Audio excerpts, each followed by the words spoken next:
Grâce à la générosité des Amis du Louvre, le département des antiquités grecques, étrusques et romaines du musée du Louvre a pu faire l'acquisition d'un portrait de Pompée, qui est un personnage très important dans l'Antiquité, même si aujourd'hui on sait beaucoup moins bien qui était cet individu. Pompée, c'est d'abord un très grand chef de guerre dont Cicéron nous rappelle dans un de ses discours la carrière, donc qui commence très tôt, en 80 avant Jésus-Christ. Pompée a 25 ans, il reçoit le surnom de Magnus, qui veut dire le grand, donc comme Alexandre le Grand. Il s'est illustré dans les guerres en Libye, en Espagne, et puis il va aussi s'illustrer dans les guerres en Asie mineure, où il va rajouter 2 provinces à l'Empire romain, la Syrie et le Pont. Et puis Pompée, c'est aussi un très grand administrateur. C'est lui qui va, dans les années 50 avant Jésus-Christ, administrer la ville de Rome, notamment s'occuper de son ravitaillement. Il va doter la ville de Rome d'un théâtre, le premier théâtre en pierre que cette ville ait connu, un monument extraordinaire dont on lit encore la structure dans la trame urbaine de Rome. Un théâtre qui peut recevoir 20 000 spectateurs avec un mur de scène de 150 mètres de long, avec devant ce théâtre un portique avec des œuvres d'art qui sont exposées. Donc un personnage qui va marquer l'esprit des Romains, la ville de Rome, qui va marquer son temps, qui va marquer l'histoire et laisser un grand nom derrière lui.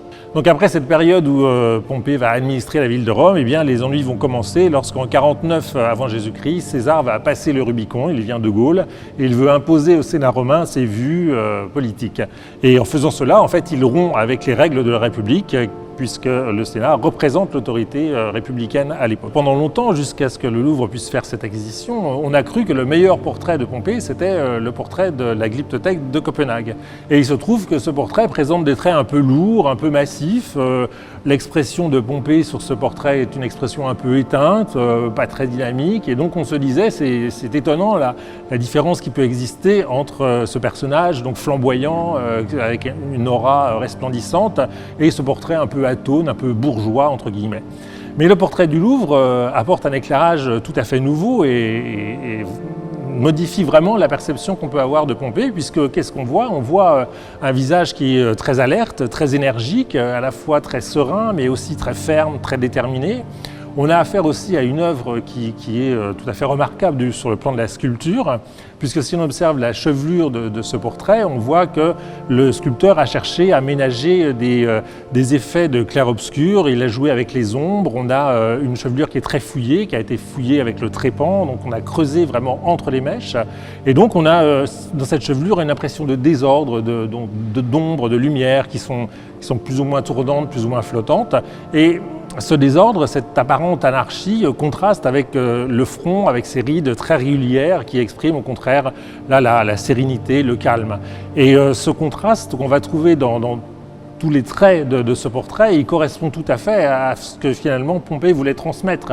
Il voulait s'inscrire dans la lignée, dans l'héritage de la fougue d'Alexandre le Grand, donc c'est ce que dit sa chevelure, c'est une chevelure qui est animée, qui est pleine de vie, pleine de jeunesse, j'allais dire, comme celle d'Alexandre, sculptée par Lysippe.